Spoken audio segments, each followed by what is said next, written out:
If I look back and contemplate what has provided me the biggest breakthrough in terms of success in poker and business and has delivered me with the biggest results, I would clearly say cutting out projects, the ability to say no or the courage to say no, and focusing on a few things that align with my goals and visions. I will share with you a hidden addiction we all have that stops us from getting real results in business, poker, sports, or whatever you desire. And it's hidden. Before I start, I highly recommend reading the book, The One Thing. But a disclaimer here. The one thing is more like a symbol that stands for focusing on things that matter. It can be one thing, two things, three things, but not as most people do, focusing on 10 things at once and then wondering why they're not getting the desired results. And remember, my goal of this channel is to show you how all that self-help advice that is out there has helped me in my journey. So I will not just present a topic and come across as super knowledgeable, even though I have never really experienced it, and then feel great afterwards because I'm so smart. I'm trying to be very critical with every advice, reflect on my own journey, and then present my results and insights, and of course also share what I believe is very overrated. Remember there my first video about passion. Again, this is my own experience, and yeah, from countless students, my friends, business partners, associates, and contacts, I have experienced similar insights. This might not apply to you, but chances are quite high that there's some truth in it. So see for yourself. Let's first try to understand where this insanity of trying to accomplishing so many things at once actually comes from. In my opinion, there are two main reasons that have led to that insanity. First and foremost, our educational system. From the very first grade onwards, we are trained to be great in plenty of different subjects at once.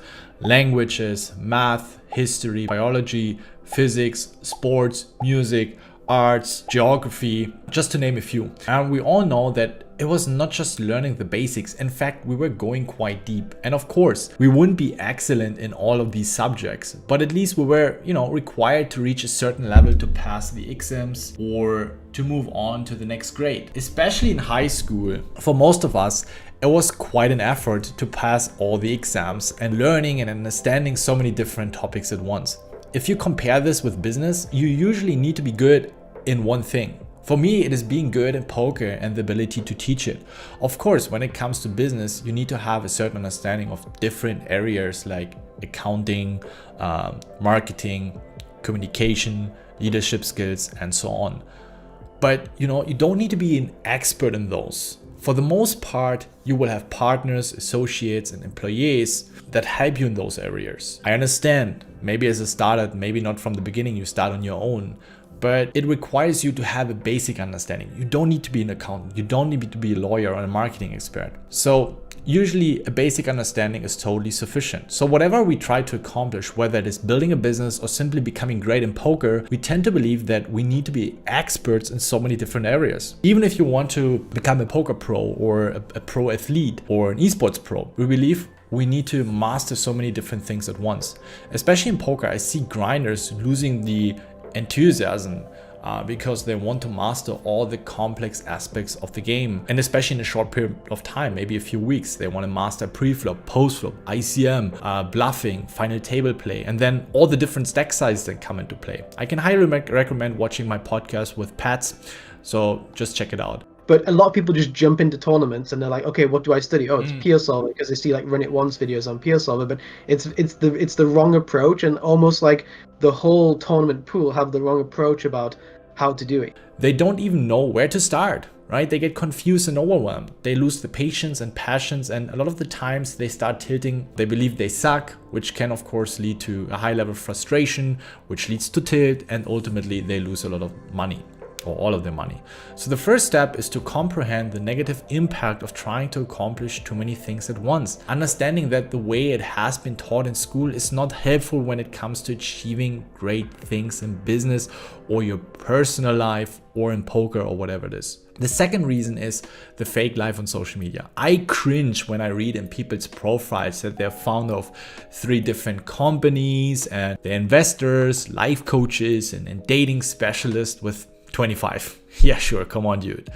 We see influencers hustling all day, being busy, being meetings, and then reflect our daily routines and compare ourselves, and it feels so devastating that we can't get shit done. Listen, if you don't proactively remind yourself what truly matters, and I will also be more specific later on, and you incorporate healthier routines for using social media, you will keep comparing yourself with those fake lives and you feel miserable and depleted for the rest of your life. Social media is good if you use it as a producer, if you use it as a content producer and not as a consumer, at least for the most part. Let me explain to you why people often start one project after another without being able to finish it, trying to learn different topics without really getting desired results, or simply being involved in so many projects and not really having the ability to say no, and therefore only giving half-hearted efforts and getting mediocre results. So imagine this. This I would call is our perceived knowledge. All right. So basically when we start learning something, we believe we, gather knowledge little by little, we become better. And this is experience or time.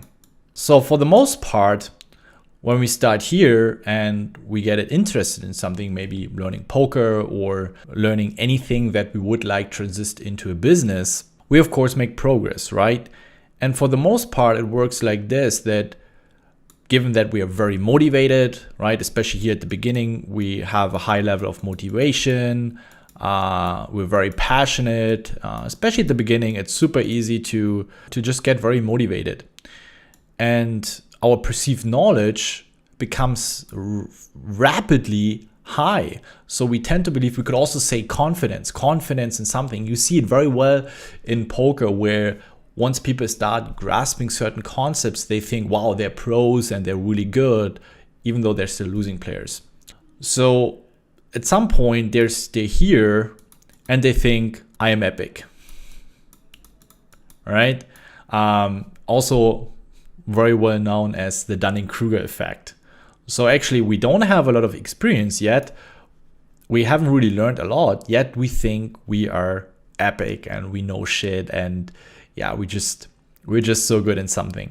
But the problem is that then the more we keep learning, if we get over this phase, that actually drops. Because the more we keep learning and the more experience we come in something and we see actually the complexity, that is, by the way, what you also see in poker or in pro esports or in sports, that the more you start understanding the strategies behind it, whether even in football or in any kind of sports, that you actually start understanding the complexity of the games and actually how many small things matter in order to become pro or to become better than someone, you actually realize, oh fuck, there's so much more to that, and your perceived knowledge goes down. And this is where then our perceived knowledge drops the more we get into it. At some point, it reaches a plateau where it establishes it. And this, I would say, this part is very crucial. This is where a lot of people then simply give up, because they thought, oh wow, it will always remain like this. We have this high, we have this superior feeling of becoming better and better and knowing our shit. And yeah, at some point we realize, oh, actually we're not that good, and this can feel very devastating. What was I talking about being addicted at the very beginning?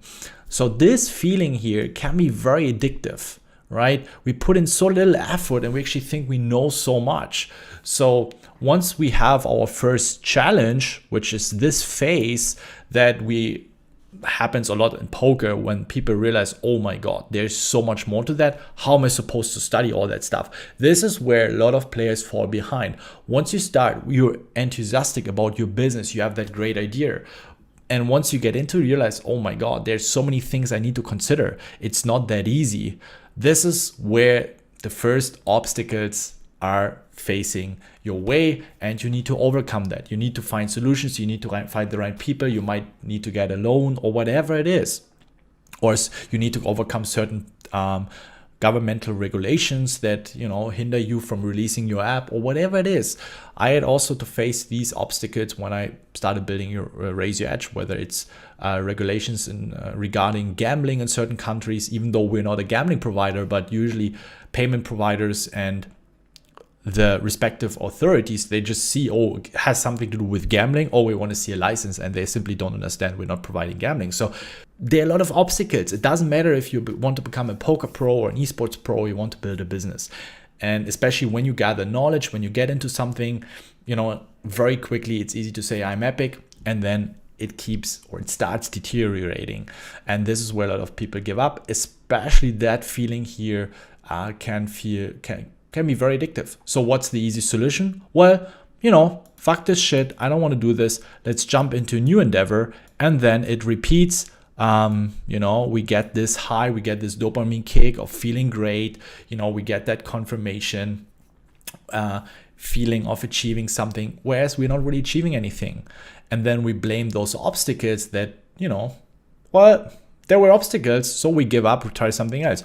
Also very common in poker where people, they try out cash game. It's like at the beginning, wow, it's new, it's great. Wow, I feel like maybe they even have an upswing, they make some money. And then they realize, they start learning it, they start investing more time, and it feels like, oh my God, it's so complex. All right, let's try MTTs. Again, for the first few days, maybe few weeks, they get this high.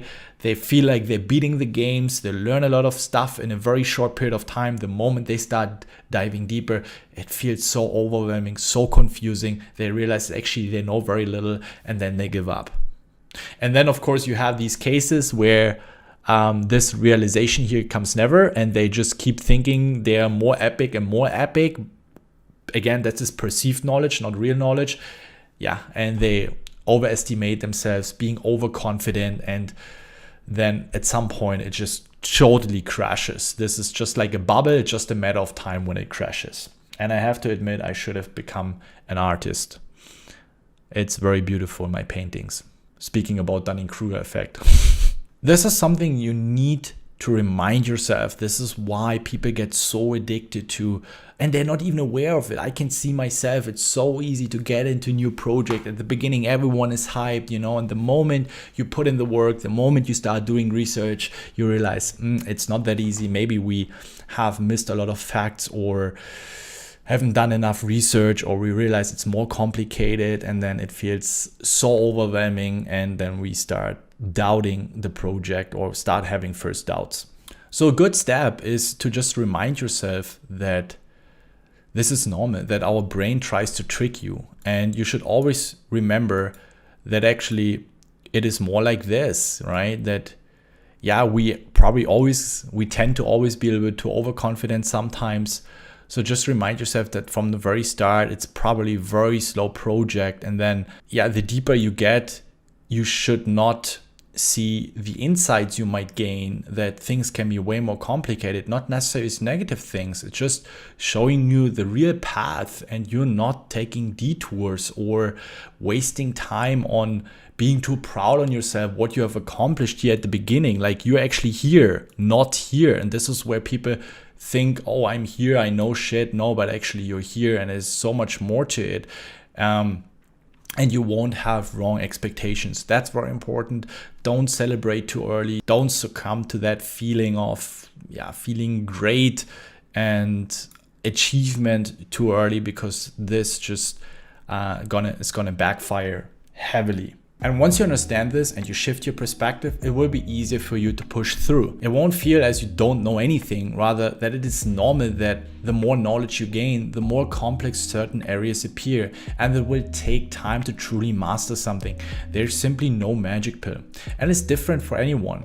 A common pattern I see amongst most people is trying to build a business or become a pro in poker esports, that they set their goals and start with full motivation. Of course, most people are poor in sacrificing, so they keep being heavily engaged with their friends, going on parties and birthdays, and keep going on vacations. But at the same time, they also want to maintain their hobbies, perhaps a certain sports, and also educate themselves in other areas. Maybe attending a course in investing, cryptocurrencies, or whatever it might be that will create this fear of missing out, and they don't want to miss the next big thing. On a day-to-day basis, they keep spreading their energy, also spreading their attention and focus and so many different things, and rarely they have the energy to spend dedicated time on the one thing that matters. Listen, I understand that balance is important, but if you start one thing whether it is business or sport, you need to say no to other things. Go on less birthdays and go on less parties. Postpone your investment course, skip vacation for 1 year, and build your time around your one thing. There's still enough time that you can fill with pleasant activities. This one thing has to have the highest priority in your daily schedule, and all the other activities and tasks that will support reaching this, which also includes to live healthy. So you have the ability to focus and work hard and effectively and not lose concentration after 10 minutes due to a poor diet and a lack of sport. 5 years ago, before Raise Your Edge really kicked off, I was still playing poker full time. I was providing one-on-one coachings. I was providing webinars for staking groups. I was involved heavily in creating content and coachings for a coaching for profit staking group. I was working on Raise Your Edge, like that was where it started. Drafting the website, working on content, creating my first sit and go course, dealing with tax matters, learning search engine optimization for the website, and doing some basic web design. And together with a friend, I even had an event management project back at that time. That happened all at the same time. I thought I need to do a lot of things at once up until the point I read the book I mentioned above, The One Thing. I started cutting out things. I reduced one-on-one coachings heavily. I only had a few students every month. I left most staking groups. I put my event management project on hold. All the things I actually enjoy. I started outsourcing marketing, I started outsourcing SEO, and of course most of the tech stuff. And my one thing was Raise Your Edge and playing poker. Also, same happened 10 years ago when I started playing poker. I was active in a football club, I was studying, I had a side job, I had a girlfriend, and I loved to go out and drink a lot with my friends. Luckily, I realized, and that was more subconsciously, that this is not really a sustainable thing. So I started building everything around poker. I was like, hey, I really want to become good in poker. This is what I want. This is my one thing. And if I needed to grind, I told my girlfriend, I can't see her today. I would skip football trainings and skip going out. This simply meant more to me. And I understood that I need to sacrifice and narrow down my focus and cut out the bullshit and distractions. I would have never become a poker pro, nor Raise Your Edge would have existed if I would have disregarded this very concept of the one thing. Unfortunately, at the end of my full-time poker career and transitioning more into business with Raise Your Edge, I started the same bullshit again. Remember what I just said, what I did 5 years ago, like coaching and event management, all that kind of stuff. I thought in order to be successful in business, I tried to remember what did I do in school. I need to do a lot of things at once and be busy all the time. This is how I was wired, and I've seen that also in many other people. Your problem might not be a lack of motivation or discipline. It might be that you have way too many responsibilities, hobbies, projects, and commitments at once. Listen, I understand that some commitments are mandatory, but a lot of people's commitments are not commitments, rather excuses to be busy, to not put in the hard work for your one thing.